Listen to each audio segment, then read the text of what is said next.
Hello, everyone. This is former WWE superstar Al Snow, and I would encourage you to go and subscribe to the DNC channel. You're going to be able to see great interviews like with me, because let's face it, I love me, and you can't get any better than me. So go to DNC channel and subscribe today. Here I am standing with Al Snow, formerly of the WWF, now WWE, ECW, Smoky Mountain. You put any company with 3 letters with a W in it somewhere, I've worked for them. Nice. That sounds good. Hey, so you joined a tryout with Ole Anderson, and then that's where you met your trainer. Well, I didn't meet him there. I'd met him prior to going down there, but I went back to him afterwards and then convinced him to train me. So. And then you turned out to be an awesome trainer for many, many people. You even trained Dan Severn, is that correct? Mm-hmm. Trained Dan Severn for professional wrestling and for the first UFC that we went to, which was UFC 4. Being a trainer yourself, and I'd like to know, what is it about a person who teaches you that even after all these years you become so big and successful that you still hold them in that regard? Well, it was different in professional wrestling back in the day because the difference was, one, 98% of the people within it did it and nothing else for a living. So today, 98% of the people that are in it usually have a regular job and all. So the difference was that you wanted to protect it in every way that you possibly could because it was the only way you made a living and you could feed your family. And to that, you were held directly responsible for whoever you trained, whoever you brought in. They carried your name around. That's why when, in Tough Enough days, everybody would hear me referring to them as my kids, and it wasn't like I was their dad. I'm still the guy who trained me. I'm his kid in wrestling terms, meaning he's responsible for me. And if I do one of these interviews or I do something in wrestling that other old-timers kind of question, they call him, he calls me. So, and it was such a closed and such a secular business back then, and I've made this statement numerous times, and I don't think people really relate or understand, but it was easier to be a made man in the mafia than it was to be a professional wrestler. I mean, it legitimately was, because of the fact that if your only way of livelihood was hinging on the person that you brought in, and now they do something and you get blackballed, you can't make money, you can't make a living, you can't feed your family. You got to go get a regular job. You moved on to WWF, where you became Leif Cassidy, part of the New Rockers. Going into that, I know you need to take advantage of every little minute that you have on television, but did you see anything long-term with the New Rockers? Well, sure, yeah, but,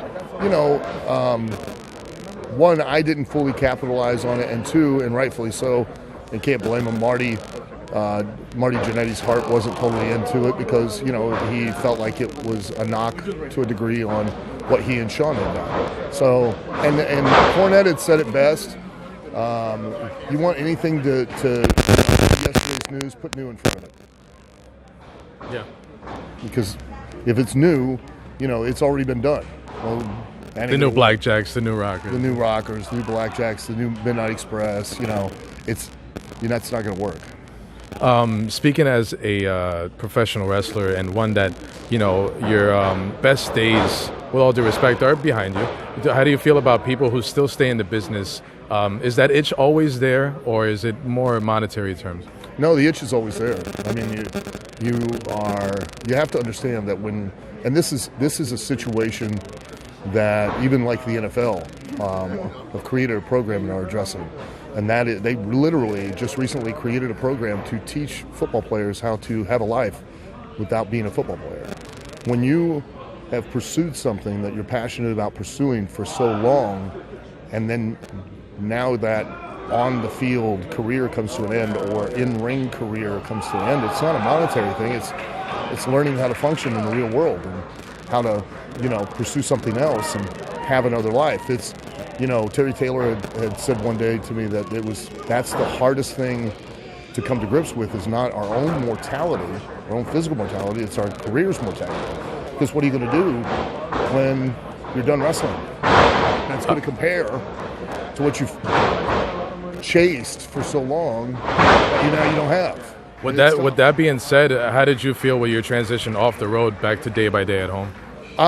Sometimes I get it, where I've got to get out. I want to go somewhere and do like an appearance like this or something. And I still miss being in the ring and that high, but I also get very satisfied by being a trainer and buying OVW and doing all of that. That keeps me very busy. It's just as satisfying to pursue that because now I have another passion. I have something to chase. I have something to build, much like I did when I started my wrestling career. So for me, I'm fortunate. I'm very blessed because I have that thing that now I can chase after just as passionately as I did with the wrestling career. Early in your career, you were called the best kept secret in professional wrestling. Do you have a compliment for a couple of years? Do you have an opinion on who may be the best kept secret today in all of wrestling? I don't know. I'm not sure. I don't get to keep up with it as much as I probably should, simply because I'm just so busy with operating OVW and trying to do all the things there. So I really, it's tough to say. And the only reason that I was a best kept secret was because I didn't have the most important, most valuable aspect of what a wrestler has to have, and that is I didn't have a definable character. I didn't have a persona, a personality that the audience could describe to their friends and family in a sentence or less. I was, I could go in there and I could work a believable match, and I was a heel at the time. The problem was, though, I didn't have a personality. I didn't have something that the audience could buy into and be able to describe and want to emulate or want to hate. Speaking about your character, when you became Al Snow with Head, it didn't only get you attention with the fans, it got you attention with the media. I remember being a teenager and Wal Mart pulled your action figure off the shelf. Yeah. In real time, what was that like, and did you think that response was warranted? Well, of course it wasn't warranted. It was completely ridiculous, and it's a good example of, in the world that we live in today, that you guys think the majority rule, and they don't. The minority rule. The vocal minority rules in everything. Two women, assistant professors of communications at college in Georgia, went into a store, saw my action figure, and then without doing any homework, without actually acquiring any real information, went on to write a letter to the Atlanta Constitution espousing their opinion in a public forum about a topic they knew nothing about, making assumptions, and then Wal Mart, in a knee-jerk reaction, pulled it from the shelves, which resulted in like a week and a half of it being a major news event. I mean, legitimately, Time magazine did a story on it. It was, the day that I found out, we were in Philadelphia, and Blue Meanie and I were doing cardio and looked up on the TV, and every major news network, ABC, CBS, NBC, they were all on their TVs there, Fox. The top three stories were, in no particular order, were the mayoral race for Philadelphia, because we were in Philadelphia, the Bosnian peace process. I remember that. And my action figure being pulled from the shelves. And what did Vince say to you when you got back to work? It was the weirdest conversation. I tell people about it to this day. It makes no sense. I don't know what human being would do this.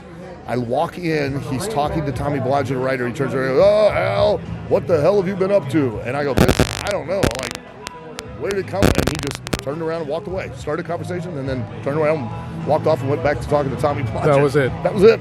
And I just stood there for a minute and I said, "Well, I'll be down the hallway if you want to finish that conversation you started." And he just ignored me. To this day, I don't know what I said. I don't know, like he was expecting some other reaction. I have no idea. I don't know. When we talk about Vince McMahon, I'm really interested in your time at the Job Squad, because back then I still feel that at that time the business was still protected. There wasn't as many wrestling forums, there wasn't as many wrestling websites and dirt sheets as people call them. The idea of the Job Squad, what did Vince approach you with when he said that this is what you're going to do? That was Vince Russo that enjoyed it, and really it was just me being a smart ass. It was a joke that I had started when I was in WWE, because I had a bad attitude, and then when I went to ECW, like it caught on with the locker room and everything, and they were like, "You got to make T-shirts," and it was very successful.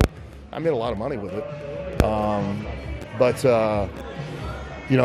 it was just me with a very bad attitude and misutilizing a term in a derogatory fashion. a self-deprecating fashion. That even when Russo was talking about it and wanting this to be done, I'm like, this won't work. This will not work. And he's like, oh yeah, and I'm like, you don't understand. The idea is that because they wanted to put Scorpio and Bob Holly with me to kind of give the rub to them, and that we'd be a group of disgruntled guys. And I said, well, the only way that we can demonstrate that is that we basically go sideways in the match, where it's obvious we're supposed to lose, and then we take it and we basically shoot on a guy and we beat him. And then we basically are going against the company. And I said, but then you're exposing that to the audience. And it only works for a certain piece of the audience. Correct. And it only works for a minority of the audience. I said, so, case in point, and I tell guys, because you can do anything you want once you get in the ring. Once you're through those ropes, it's your world. As long as you can make the audience believe in who you are and why you're doing it, you can get away with anything. Well, The Undertaker, 30 years. Yeah, exactly. But they have to believe in who you are and why you're doing what you're doing. Not what you're doing, why. So, but in order to understand the why, they've got to understand what it is, what's really going on, especially with a thing like the Job Squad. And, you can be successful in this business, or you can be successful in this business. In case in point, I always use as a good example is that with the Job Squad from about May, and this was before the internet was the internet, and all that.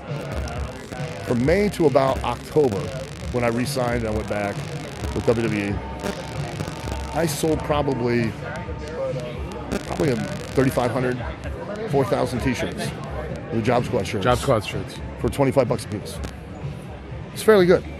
I think that's a pretty successful run. Well, here's your choice. You can do what I did, which was I marketed to a marginalized audience, just like you had stated, only a portion of the audience that would really understand it and connect with it, okay? Or I could market to the broad audience. So which would you rather be? Me, who made that, and then I signed a licensing agreement with WWE so I can reach out, but they didn't know how to sell it. They couldn't communicate it to a general audience. They couldn't understand it, so they couldn't relate. So it sat on the shelf and never went anywhere. Or would you rather be Steve Austin, where everybody got it, everybody understood, and his shirts were in not just Hot Topic, they were in JCPenney's, they were in Wal Mart, they were in Target, they were in Sears. I got mine at a department store somewhere. Correct. They were everywhere. They were at fairs, they were at carnivals, because everybody understood who he is and what he stood for. Job Squad, only certain people were going to. You were able to transition out of Job Squad. You had a point in your career where you teamed with Mick Foley, and then there was the whole turn, but it was such a slow burn. I think it was really well said, and the story was told pretty well about the whole jealousy thing with The Rock. How did you feel? Did you feel accomplished as an actor, as opposed to a wrestler, and telling the story in the wrestling world like that? No, because that's what we're supposed to be doing. Because you're always supposed to be creating that personality or that who you are, to where the writers or the booker or whatever you want to call them can now take it and utilize that and tell stories backstage. The only reason we tell those stories backstage is to lend greater gravity or consequence to the win or loss in the ring. So now it's not just I want to beat Mick Foley because I want to make more money. It's now I want to beat Mick Foley because it's personal. And everybody doesn't like me because they can clearly see the only reason I don't like him is because I'm jealous of his relationship with The Rock. Right. And everybody gets that. Everybody relates to that. So that's the why. So that's the thing that you always, when you're as a wrestler, you're always trying to communicate is one, who you are, and then two, the why, because just doing something doesn't get people angry, and it doesn't make people happy. It's the why you did it. And they understand it, and they see why you did it, that you're being petty, you're being jealous. Well, then that's what pisses them off. I think it was Jake Roberts who said that a heel needs to feel that he's justified in every one of his actions. Absolutely, yeah. You, trust me, in real life, you're a heel in one of your friends' stories. You're the heel. You don't think so, but I guarantee you, you're a heel. Fair to say. One last question. I always want to ask somebody who is in the professional wrestling business. When I was a kid, you got these beloved characters and wrestlers that unfortunately passed away in the past. Do you have a favorite Owen Hart story? I got tons of them. He was such a character that, and the way his brain operated, where he would just see opportunities to do things, just to push buttons emotionally to see if he could get a reaction. You know, he never stopped. Marty Jannetty too, and Kurt Hennig, they all were like that. They just constantly, you know, scanning the room, and where for you wouldn't think of anything, and for them just like that. Well, you're the mark.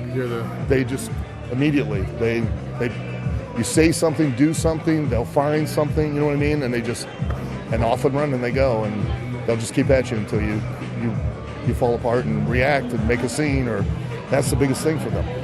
How do you feel now with the WWE Network allowing fans from your era to show their kids, and you know, now maybe you have kids coming up to you saying, hey, I saw Al Snow, I saw Job Squad, I saw that triple threat match at the lake. Oh, it's awesome.